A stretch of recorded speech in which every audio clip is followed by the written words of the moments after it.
Here's another tip from Rolling Strong with insights to help you stay healthy on the road. Hey guys, Coach Sergio here with Rolling Strong once again. Today we're going to talk a little bit about learning how to count your macros, right? This is very important, very vital for any kind of diet essentially, because that way you can kind of strategically plan how you're supposed to prepare and make every meal.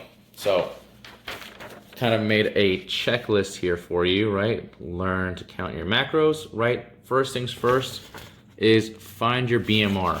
Luckily, within the app itself, it finds your BMR for you. BMR just stands for basal metabolic rate, also standing for how many calories your body burns a day at rest.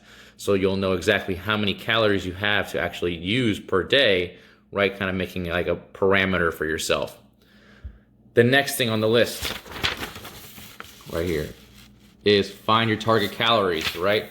Find your target calories for how much weight you want to lose, essentially. So if your BMR, for example, is 2,500 calories, you kind of want to go on a caloric deficit. So your target calorie, let's just say for example's purposes, is going to be 2,000 calories per day. So the next thing on this whole thing is finding the percent of the macros breakdown, right? So depending on your diet plan, right, this is number 3, depending on your diet plan, your macros should be spread out by certain percentages. Like let's say for the example that I have here, 55% of your macronutrients are going to come from proteins, 35% of your macronutrients are going to come from carbohydrates, and then 10% is going to come from fats. So after you find exactly what percentage is going to be broken down by which macro, you have to then calculate your calories for each percentage of the macronutrients, right? So the way you do that, first off, hold on, let me get in there. So as you can see, you break it down, so you calculate calories for each one. Example, 55% of 2,000 calories, right, because we're still staying on that caloric deficit, as our example. How you figure that out for protein is 2,000 times 0.55, which equals 1,100 calories, okay? The next thing would be 35% for your 2,000 calories, which is for your carbohydrates. 2,000 times 0.35 equals 700 calories.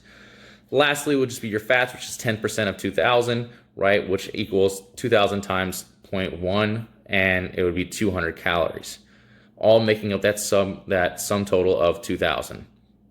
So the next thing is you have to convert your calories into grams per macronutrient. So how it works here is 1 gram of protein is 4 calories. 1 gram of carbohydrates is also 4 calories. 1 gram of fat is 9 calories. You can see how those fat calories add up really quickly. So you have to calculate how many total grams of each macronutrient you need to have per day based on your total calorie intake. So staying with our 2,000 calorie example, right?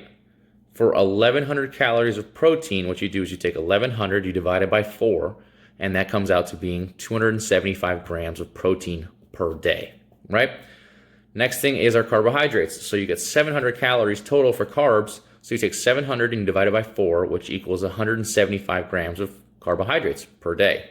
Lastly would be our fat calories, which would be 200 calories of fat, right? So we take 200 divided by 9, and that gives us 22.2 grams of fat a day. So that way you'll know exactly what your numbers are, and if you read the nutritional facts on most of the food that you can buy essentially anywhere, or you can look it up on Google, you know exactly what you need to be eating, right? The best way to do this is get a little scale. The scales on Amazon cost about 10, 15 bucks, maybe some even more. The fancier ones cost like 25, 30. It just doesn't have to be anything crazy. You can just all you need to do is weigh your food, right? This way you can stay in line and in check with all the things you need to be eating. This will make your diet a lot more accurate and a lot more successful. Other than that, guys, have a great vacation. Have a great weekend. I hope everybody has a great time this Thanksgiving break, and I'll come back to you with more tips and tricks next week. We're glad to offer these podcasts, and we hope you find them useful. At Rolling Strong, we're here to help.